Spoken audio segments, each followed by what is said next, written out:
Lebih dari separuh atau sekitar 54% diantaranya merupakan generasi muda berusia di bawah 30 tahun. Bahwa pertumbuhan investor muda dinilai memberi kontribusi positif terhadap stabilitas dan likuiditas pasar modal Indonesia.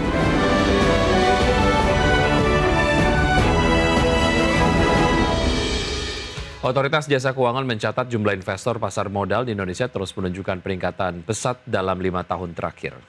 Ya, dari 17,6 juta investor tercatat, pemirsa sekitar 54% diantaranya merupakan generasi muda berusia di bawah 30 tahun. Generasi muda ini dapat membantu berkembangnya literasi keuangan di kalangan masyarakat luas.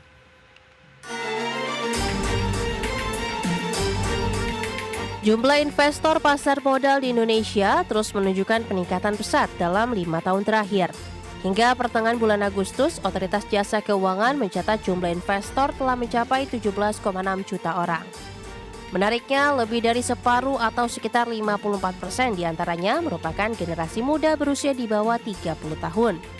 Hal ini menandakan peran besar mahasiswa dan kalangan muda dalam mendorong pertumbuhan pasar modal nasional. Dalam acara sosialisasi secara hybrid, Kepala Eksekutif Pengawas Pasar Modal OJK, Inarno Jayadi menjelaskan bahwa pertumbuhan investor muda dinilai memberi kontribusi positif terhadap stabilitas dan likuiditas pasar modal Indonesia. Generasi muda diharapkan tidak hanya aktif berinvestasi, namun juga berperan sebagai duta literasi keuangan bagi keluarga dan masyarakat.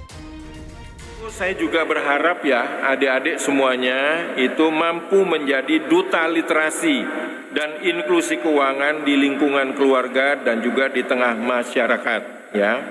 Peran generasi muda yang melek investasi diharapkan mampu berinvestasi dengan bijak di pasar modal. Dengan meningkatnya pemahaman, OJK berharap para generasi muda mampu berinvestasi secara bijak dan terhindar dari praktik penipuan berkedok investasi yang marak beredar di media sosial. OJK juga mengingatkan agar masyarakat selalu berhati-hati terhadap tawaran investasi bodong yang menjanjikan keuntungan tidak wajar. Dari Jakarta, Rarjo Patmo, IDEX Channel. Terima kasih Anda masih bergabung bersama kami. Pemirsa, pemerintah meluncurkan sapi merah putih hasil pengembangan biogenetika sebagai bagian dari upaya pemenuhan makan bergizi gratis atau MBG. Ya, dengan program ini kebutuhan susu sapi meningkat 4 hingga 5 kali lebih banyak.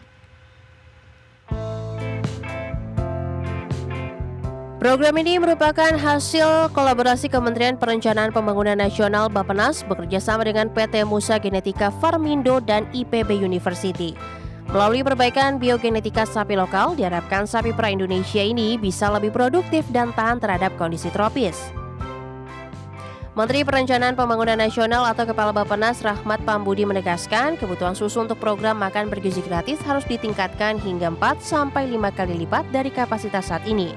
Oleh sebab itu, pengembangan bibit unggul sapi merah putih dinilai sangat krusial.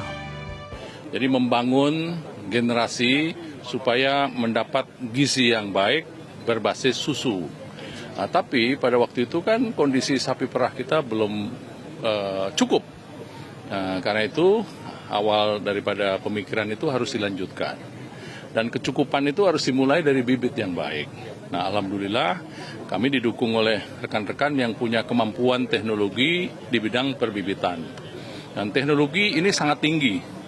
Dan ini juga didukung tidak hanya oleh Bapak Presiden, tapi juga banyak pihak mendukung. Melalui program Sapi Merah Putih ini, pemerintah berharap mampu mengurangi ketergantungan impor susu sekaligus meningkatkan kesejahteraan peternak rakyat.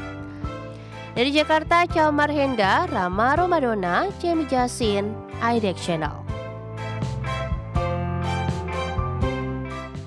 Selanjutnya, pemirsa, Pusat Pelaporan dan Analisis Transaksi Keuangan atau PPATK mendeteksi dini adanya transaksi keuangan yang diduga berindikasi penyalahgunaan anggaran program makan bergizi gratis.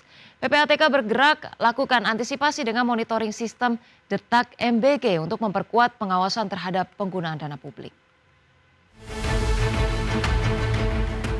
Dalam upaya memperkuat pengawasan terhadap penggunaan dana publik dalam program Makan Bergizi Gratis atau MBG, Pusat Pelaporan dan Analisis Transaksi Keuangan atau PPATK resmi meluncurkan sistem detak MBG. sistem monitoring dana secara digital ini untuk mencegah penyalahgunaan dana MBG. PPATK bekerja sama dengan perbankan untuk mendeteksi dini transaksi keuangan yang diduga berindikasi penyalahgunaan anggaran program makan bergizi gratis. Hal ini tertuang pada nota kesepahaman atau MOU antara PPATK serta Badan Gizi Nasional untuk meluncurkan program deteksi dini transaksi keuangan mencurigakan pada program MBG atau Detak MBG. Kepala PPATK Ivan Yustiavandana menegaskan sistem Detak MBG ini dinilai bisa mengantisipasi penyalahgunaan dana publik dalam pelaksanaan program prioritas makan bergizi gratis. Selain itu, dengan adanya sistem Detak MBG ini diharapkan transparansi dan akuntabilitas dalam pengelolaan dana publik di program makan bergizi gratis dapat terjaga dengan lebih baik. Upaya mencegah penyalahgunaan dana MBG ini, PPATK, BGN, dan pihak perbankan akan terus mendorong tata kelola program yang baik dan terpadu untuk memastikan pelaksanaan program prioritas berjalan secara akuntabel dan bebas dari penyalahgunaan dana. Dari Jakarta, Tim Liputan, IDX Channel. Ya, pelaksanaan makan bergizi gratis dan pembentukan koperasi Desa Merah Putih dapat membawa manfaat besar bagi perekonomian perdesaan. Wakil Ketua Komisi 6 DPR RI, Nurdin Halid, meminta pembentukan 80.400 koperasi di seluruh desa dan kelurahan serta sebanyak 23 juta rakyat yang telah menikmati makan bergizi gratis di seluruh Indonesia sebagai langkah strategis untuk membangkitkan ekonomi kerakyatan dari akar rumput. Terlebih lagi, 2 program prioritas pemerintahan ini dinilai bisa menjadi penggerak produktivitas potensi daerah seperti pertanian, peternakan, perikanan, hingga industri kecil seperti pengolahan pangan. Dan untuk itu, Nurdin Halid meminta pemerintah memaksimalkan program koperasi desa yang digadang-gadang sebagai motor penggerak kemandirian ekonomi Indonesia. Dan tentu berterima kasih kepada Bapak Presiden Prabowo Subianto yang telah menginstruksikan melalui instruksi Presiden nomor 9 tahun 2005 tentang pembentukan koperasi desa, koperasi Merah Putih. Nah, ini adalah merupakan daripada penjabaran program implementasi daripada pasal 33 ayat 1 yaitu perekonomian disusun sebagai usaha bersama. Ini kesempatan bagi koperasi Indonesia untuk menjadi pelaku ekonomi dominan atau menurut Bung Hatta adalah koperasi sebagai soko guru perekonomian nasional. Oleh karena itu, tentu harapan kami bahwa dari skim-skim yang telah disiapkan atau program yang disiapkan oleh